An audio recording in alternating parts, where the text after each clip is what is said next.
You're listening to the Self-Made is a Myth, Make a Difference Together show with your host, Coach Tim Campsall, where we talk with successful business owners to hear the stories of their journeys in building their successful businesses. And more importantly, we recognize the folks who help them excel because we know that achieving business success is not something we can do on our own.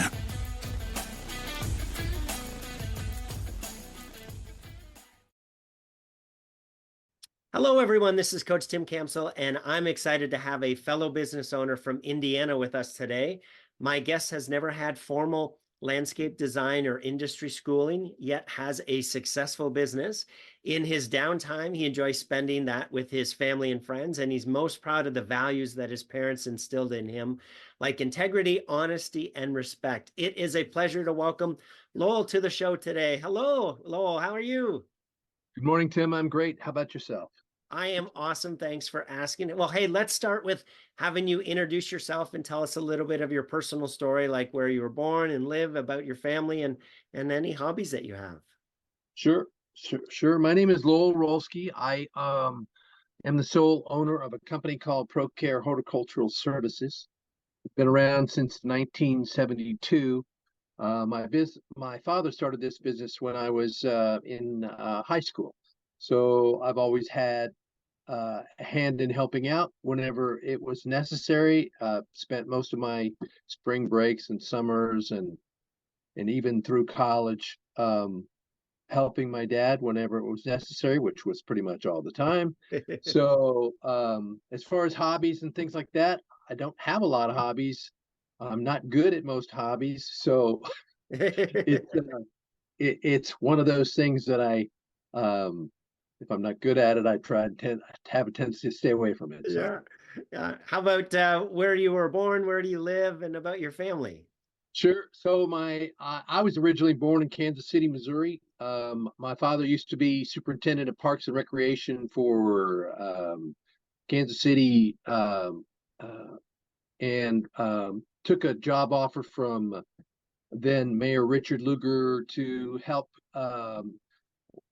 renovate the Indianapolis Parks Department. And it was his goal to try and step away from the political side of things and do things more without that kind of problems. And while Mayor Richard Lugar's intent was good, it wasn't easy for him to do that. So my father stepped away and started Pro Care in 1972. So I went to school, had a plan to become a dentist, and specialized in maxillary surgery or orthodonture.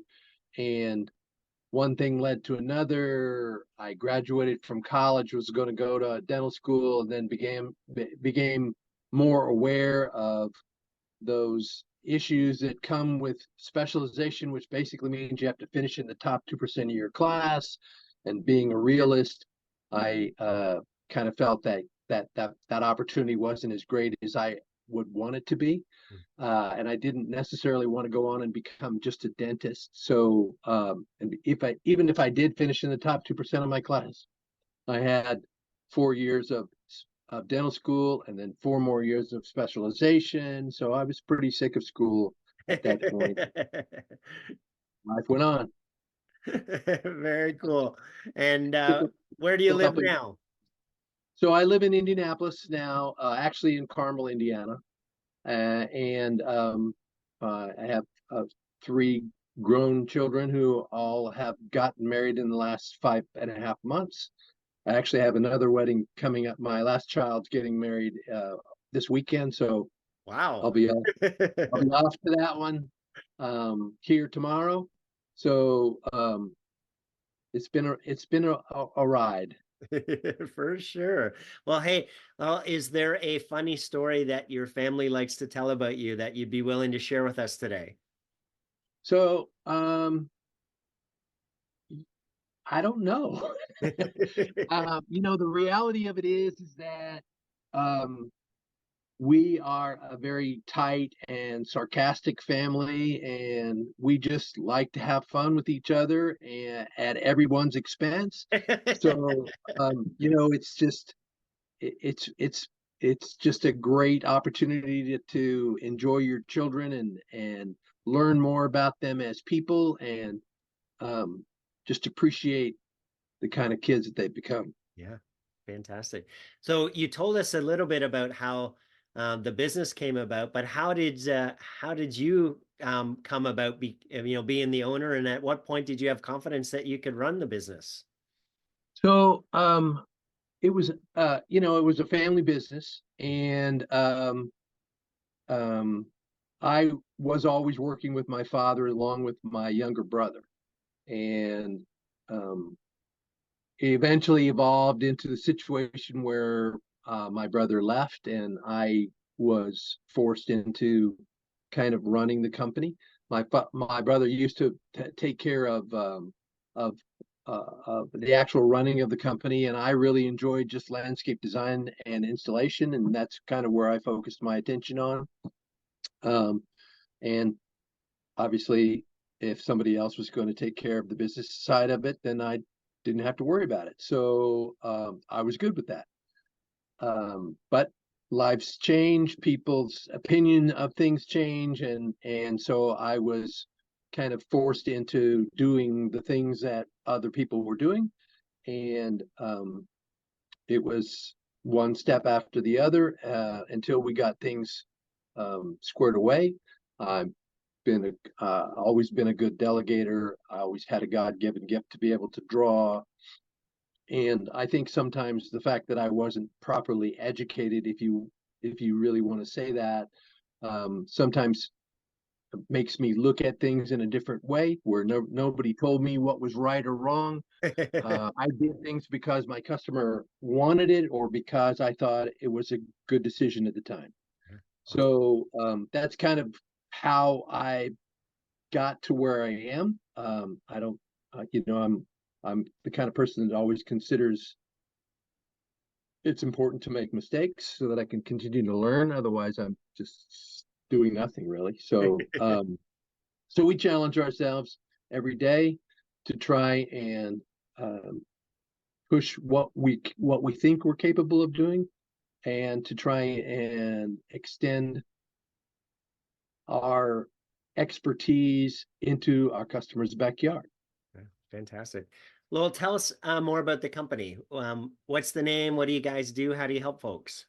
So we're a total service landscape design, build, maintenance company. We also do snow removal services, as well as irrigation, maintenance and monitoring services, and renovation. We have about anywhere from 45 to 55 employees, and that varies from year to year, obviously. We do commercial maintenance as well as residential, high-end residential maintenance, and our landscape design build side is primarily high-end residential landscapes. We have a very particular niche associated with meeting those kinds of needs, and taking care of customers who others might consider to be problematic or troublesome or finicky, or any of those like terms that you like to use. And it actually, I think it makes us better. Fantastic. And what's the name again of the company?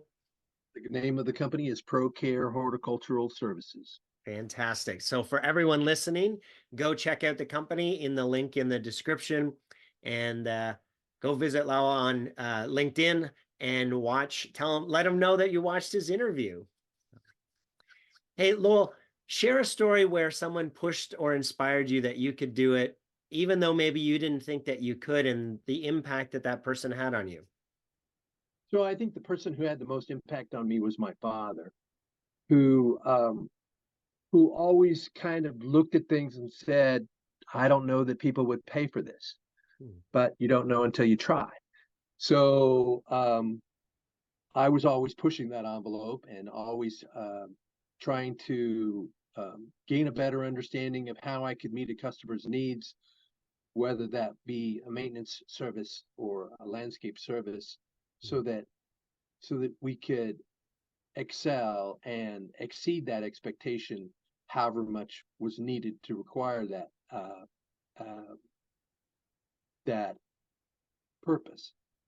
For me, it was always harder to determine what customers saw as an exceeded expectation. Sometimes we like to look at things and say that our expectation might be up here when the customer's expectation really thought was down here, and they just wanted us to be exceeded by Right. this much. Yes. So we have all this room in between here where we're spending money and not making the kind of money that we could because we had our own idea of what was exceeded expectation when the customer's expectation could be somewhere in down here. Yes. So that took a lot. That took a lot for me to understand that and to determine that we were perhaps wasting time and energy and money when the customer never saw that difference. So yeah, understanding that, becoming better educated about what that was needed, and making sure that we weren't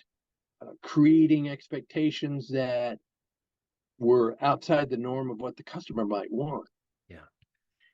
That's a critical point in terms of, aligning up front, right, on what is the customer's expectations, so that, to your point, right, we don't put in time and energy and costs of doing something that is in their mind is kind of at a scope, right?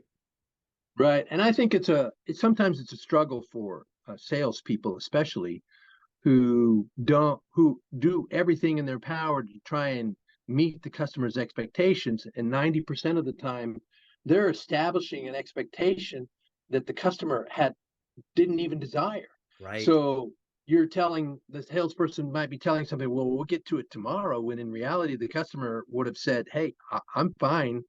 I would have been fine if you would have got to it 10 days from now. Yes. When the question that the salesperson should be asking is, how soon were you thinking you wanted this done? Yes. Not Yes. giving the expectation. Yeah. So it's all a learning curve, and it's all experience, and it's all feeling comfortable in that particular moment to be able to talk Yeah. rationally and reasonably with a customer who sometimes can have an expectation that's crazy. Yeah. And you have to have the opportunity, you have to have the strength and the opportunity and the relationship to say, I can't do that, but I can do this. Right. Yes. So what's been your biggest learning as a business owner?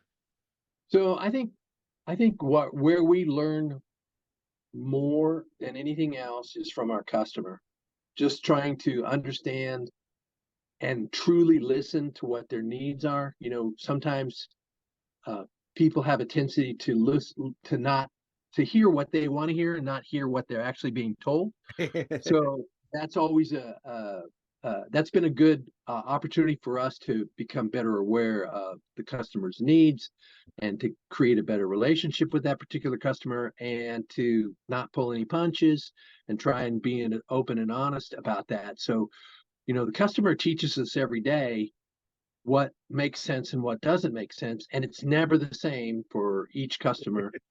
You have to do the due diligence. You have to invest the energy and the work to try and get to that point where everybody's on the same page and everybody feels comfortable with everybody. You mentioned it a couple times, but the importance of asking questions instead of assuming. And there's the fun phrase that we have two ears and one mouth, right? So we should listen twice as much as we talk. But but in a sales position, it can be tough to not want to assume and not want to jump ahead. But to your point, right, slowing down and making sure that we're asking the questions and we're really understanding what the customer's wants and needs are, and then tailor the right program or the offering to what they're looking for, as opposed to what we're assuming. It's huge in any sales role to be able to make sure that we're getting that clarification up front. So. Well, and I think that there's a lot of pressure on a salesperson's side to sell something. from my perspective, I'm always telling my customer, I don't want you to buy. I don't want to sell you anything I want to buy. I want you to buy something. Yes. But if we're not a fit, we're not a fit. And you're not going to hurt my feelings. I'm not here to hurt your feelings. I just want to make sure that everybody can move forward in the appropriate way and get the appropriate results without having to lie to people or Yeah. tell people what they want to hear, Yes. or Yes. and then make yourself look worse because you can't meet the expectation that you created. Right. It's just it's not a win-win, it's a lose-lose. Yeah. So We in our sales training, we teach the idea that selling is professionally helping people to make a decision that's right for them. So it right. goes back to Absolutely. what you just said about, not selling somebody, but, helping them to buy. And I like what you said, that, if we're not the right fit, we're not the right fit, and that's okay. Right. At least we helped to determine that together, and we can both move on. Yeah, we spent the appropriate time to determine if there was reason to move forward. Yeah. And sometimes there's no reason to move forward. It could be a pricing issue, it could be a design issue, it could be a philosophy issue. There's so many things that get in the way. So working with that particular customer and understanding and listening and meeting that need is everything. And they're going to respect, us for that. And if we're not the right fit, they may know somebody that is, and right, they're That's going to remember right. how well we treated them. And maybe later they come back and have somebody else they want to introduce us to. Right. No, absolutely. And there's been situations where we have had a situation where, hey, maybe we jumped to conclusions. We maybe maybe we didn't have a realistic expectation of how things should be, or any number of things like that. But then there's always going to be that other customer who says, hey, he was right, but he's never going to know because I don't want him to know that he was right. So Sure. Yeah. we get into this situation all the time where we tell customers, we're here to educate you. We're here to make sure you're not making a mistake, but it's still your mistake to make. And Sure. when you come back to me and say, hey, you should have never let me do that, the first thing I'm going to say is, yeah, absolutely. I should have never let you do that. I should have been better at trying to emphasize my point so that you wouldn't have made the decision. They don't want to hear that they made a mistake. Yeah. They want to know that you're on their side. So Yeah, for sure. Yeah. Hey, we know that business success doesn't happen in isolation. So tell us about one of your biggest challenges during the years running the business, and maybe a fellow business owner or a colleague that came alongside you and helped you through that. So our biggest issue has always been and always will be finding good quality help. That's not going to go away. Yeah. The government's not necessarily helping us because the average American doesn't want to do what they say they want to do. Okay. So having somebody else that we can turn to, or having somebody else that will help us grow, somebody that cares as much about what's happening and where we're going and how can he differentiate himself from others that might be doing the same task are always going to be our problem. The last thing I want to do is put bodies in people's yards, and that just that's not helpful. It's not useful. We've been lucky to have an average employee tenure of 13 years right now, and I have employees who've been with me for over 25 years, so, over 35 years actually. So we've been good at respecting everybody's needs and wants. We're never going to lie to our employees, just like we won't lie to our customers. We're going to do what we can, but I'm the first person to tell them, hey, I can't do that, and if this doesn't work, I get it, I understand. I think they appreciate the openness and the honesty and the willingness to be there for them. Otherwise, they wouldn't be here as long as they've been. Yeah. I don't know necessarily that I had anybody help me with that, but it's you watch.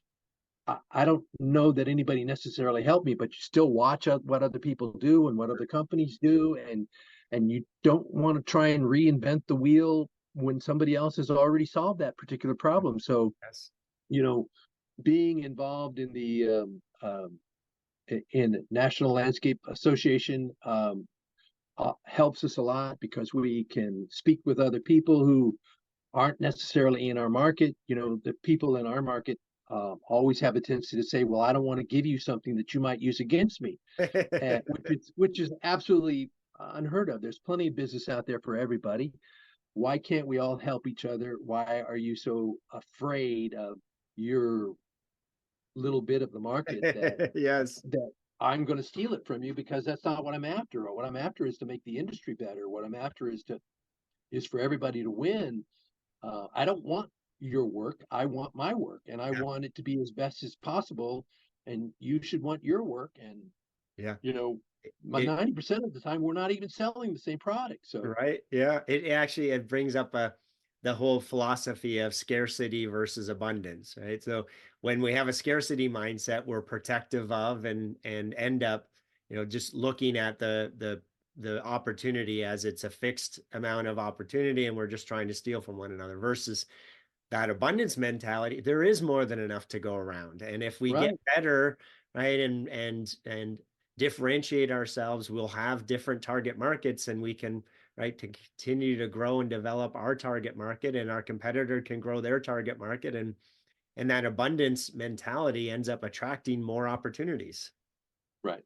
No, absolutely. And it's unfortunate that people don't understand that more, or maybe it's not taught well. Mm. But it's critical in trying to take community like Indianapolis or any place else and work together as a group to create a platform where everybody can win, as opposed to worrying about, hey, I don't want him to know this, or I don't want him to know that, Yeah. because he's going to do something with it. Lowell, I'm It's going to painful. put you on the spot here a little bit. I'm going to ask you to pick 3 people in your business owner journey that you're most grateful for them being there to help with your business's growth. So who are those 3 people and how they help you? So even though my brother's no longer involved in the business, he was very uh, he was very helpful to me.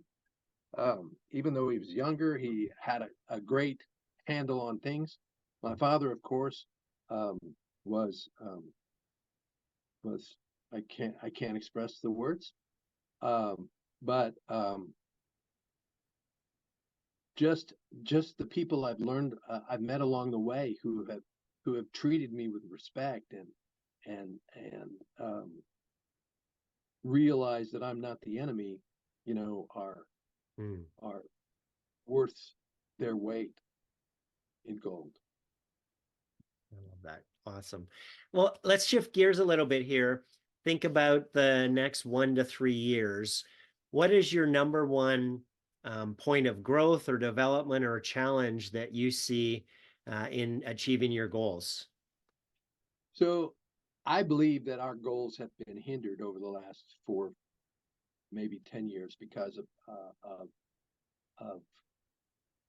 labor issues. Mm, Um, you know, I think that it's important that we always continue to grow in some way, shape, or form, whether that's in adding other opportunities to make money, or in just growing those individual opportunities. So it's a very competitive market, especially from the maintenance side, where customers aren't necessarily interested in what you bring to the table outside of the dollar amount. right. Where people would change, might have had a relationship with the customer for 10 or 15 years, and they'll change for $10 a month.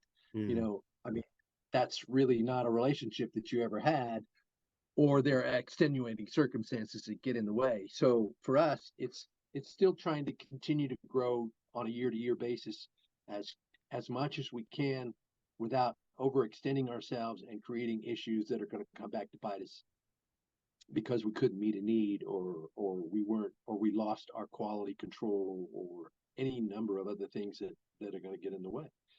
I don't see that going away until the government allows us to uh, bring in Hispanic workforce, or outside workforces that are that are more than willing to come make a decent wage in this particular industry or in any number of other industries where the government, in all their infinite wisdom, says these are jobs for Americans when Americans don't want these jobs. Mm. So, you can talk about this all day long, and it can be a Republican issue, it can be a Democratic issue. It's just an issue.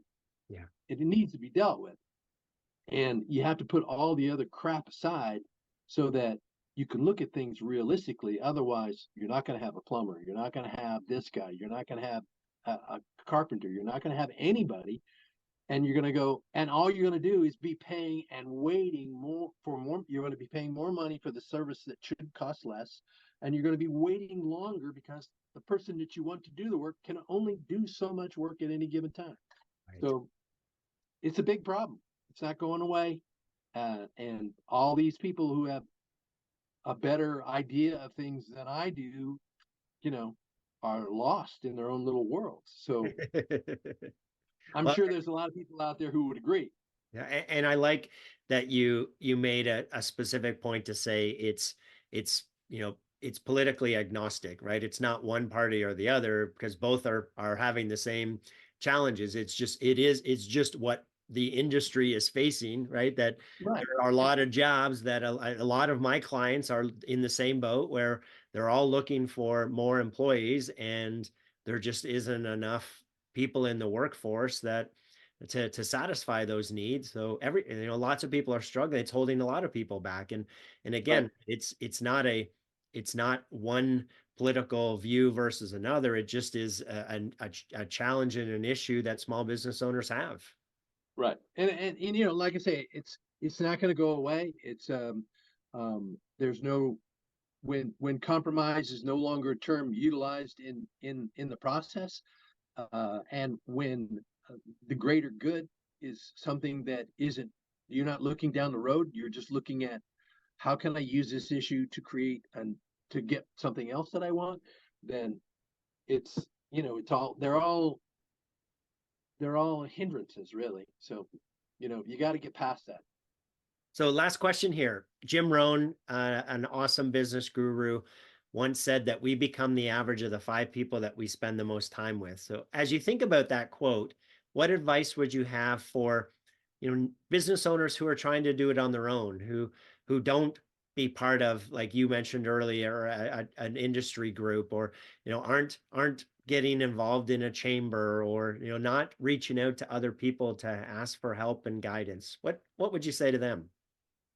So I think if you can get past this idea of, well, I don't want to fail, and you look at the reality of moving forward and trying to have a successful business, then you grasp at whatever straw happens to be there, and you hope that that's a straw that holds. So whether that's a chamber group, whether that's the National Association of Landscape Professionals, whether it's any number of regional or local professional organizations, you want to try and take advantage of those things so that you can extend your footprint, become better aware of how people might have attacked a particular problem. And, it may not happen in your own particular industry where you're not talking to that particular person. Sometimes you'll find the problems associated in most businesses are the same regardless. Yes. You're going to have this problem. You're going to have this problem. How can I retain my employees? How can I get better? How can I get more efficient? You look at things and you try and value what's important at that given moment, and then you move to the next thing. If you're trying to fix 400 things, pick one or two Yes. things, fix that, move forward. Know you've got a list of things that you want to improve upon, and focus on how I can get better in smaller increments, so that you can continue to succeed and don't overextend yourself and don't make the same mistake that everybody else seems to make. It sounds simple, but it's not. Well, it's so true that the fundamentals or the best practices of running a business are the best practices, right? So you're right. Everybody tends to go through the same challenges and the same, learning curves. And if we can ask other businesses that have, maybe been been there already and get their tips and advice, that's always helpful. And what I found is that most business owners are more than happy to gift their time to a fellow business owner and, and share some of the learnings they've had because they've been there, right? They get it. Right. And there's no reason, there's no reason for somebody to grovel or go or crawl through the mud to try and get an answer to a question. Why not just help them? Why, it's so easy just to say yes than it is to say, gosh, I don't have the time, or, because there's always a hidden agenda there, Sure. The reason I don't have the time is because I don't want you to know what I know.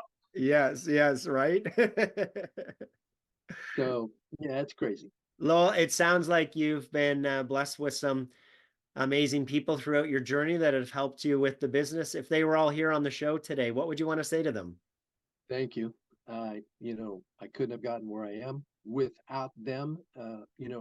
I've had over 4,000 people come through my door over the course of the 53 or 54 years that I've been in this business, and every one of them has brought something important to the table. So it's been what a number. That's amazing. Yeah, there's been an experience. Okay, we used to be a lot larger back in the day, where we might have, we would have had 200 people working for us. And, my tastes towards things changed. My brother's philosophy on things were different than mine.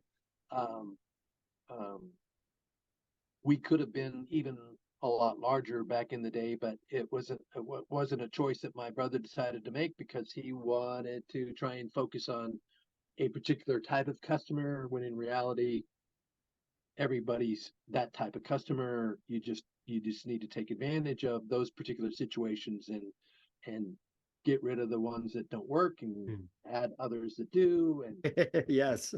So it's been an interesting history associated with this particular with Pro Care, and I've enjoyed every minute of it, and I plan to enjoy every more minute that I have. So fantastic. Well, Lowell, it's been a pleasure speaking with you today. Thank you so much for being on the show. No, thank you. I appreciate you reaching out and having me on the show. Thanks for listening to the Self-Made is a Myth show with your host, Coach Tim Campsall. Please help spread this movement by liking and subscribing to our show and following us on Facebook and LinkedIn or wherever you listen to your favorite podcast. To join our movement, go to bemadtogether.com. Okay, folks, that's a wrap. Please pay it forward and be sure to tune in next time to the Self-Made is a Myth podcast.